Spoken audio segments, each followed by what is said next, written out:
Señor Treviño, nosotros le vamos a anunciar de entrada que tenemos predisposición, como ya hemos hablado, a apoyar la proposición no de ley.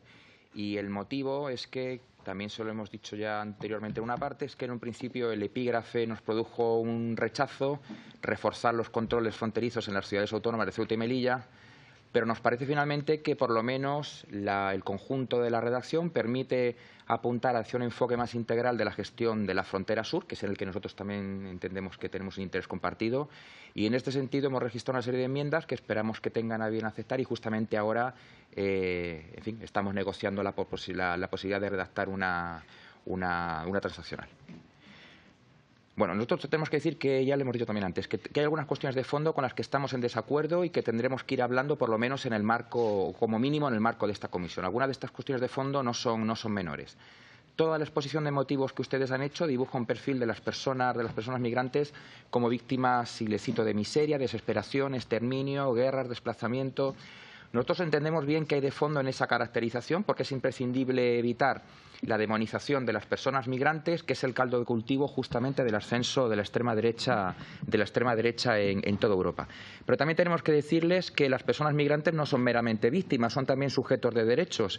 Y entonces, claro, la pregunta que planteamos es si están ustedes dispuestos a hablar no solamente de la gestión fronteriza y del control de los flujos migratorios, sino también de cómo extender los derechos de ciudadanía al conjunto de las personas migrantes. Hay una especie de lapsus interesante, si nos permite la broma, en la redacción de su proposición cuando hablan de la necesidad de respetar sus derechos humanos en la frontera. Y evidentemente sus derechos humanos, los de las personas migrantes, no son ni más ni menos que nuestros propios derechos, o por lo menos deberían serlo. Por tanto, ese es uno de los desacuerdos de fondo que, por lo menos con la redacción de esta proposición, observamos, y es si solamente nos limitamos a hablar de la inmigración como un problema que se tiene que controlar. Nosotros creemos que debemos, como digo, por lo menos en el marco de esta comisión, tender a intentar dialogar, a llegar a acuerdos sobre cómo tender a reconocer la plena ciudadanía a las personas migrantes sobre el territorio europeo.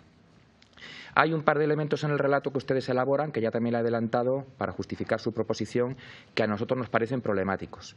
Ustedes critican las políticas migratorias y fronterizas del Partido Popular con toda la razón, pero tenemos que decirles también que la colocación de cuchillas en las vallas fronterizas no comenzó con el Partido Popular, comenzó con un gobierno socialista. Y al menos desde 2005… los organismos de derechos humanos vienen documentando y vienen denunciando expulsiones en caliente en la frontera sur. Y eso también fue, el inicio de esas expulsiones fue también bajo gobiernos socialistas.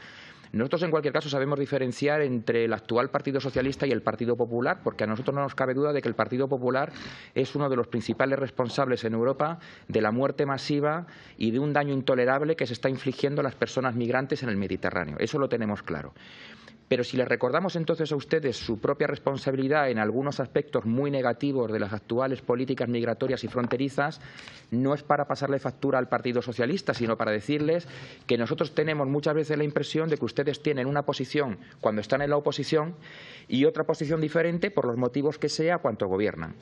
Y a nosotros lo que nos gustaría es que abriéramos un diálogo más continuado, al menos en el marco de esta comisión, sobre algunas cuestiones que son vitales, algunas de las cuales ya han surgido, como es el caso de replantear el modelo CIE. Y nosotros queremos que este diálogo que les proponemos sirva para dibujar unas políticas migratorias y fronterizas de un posible gobierno alternativo al del Partido Popular, unas políticas que tienen que estar, unas políticas que tienen que estar basadas fundamentalmente en el respeto de los derechos humanos en la frontera sur y el reconocimiento integral de los derechos de las personas migrantes. Y ya acabo, presidenta. Le vamos a dar un ejemplo para acabar. Nosotros queremos mostrar esta fotografía. Nos la envían guardias civiles de Ceuta y nos piden, por favor, que la hagamos conocer en esta comisión.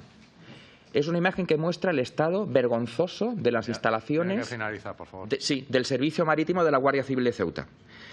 Está claro que se necesita más dotación de fuerzas de seguridad y otros muchos perfiles también de especialistas en la frontera sur. Y claro que las personas que allí trabajan necesitan de mayor dotación de recursos, pero más guardias civiles no van a paliar el hambre ni la miseria de la que ustedes hablan en su proposición. La frontera sur es hoy un estado de excepción y lo que tenemos que hacer juntos es ni más ni menos que restituir la legalidad en la frontera. Gracias, presidente. Gracias. El Grupo Popular, señora Vázquez.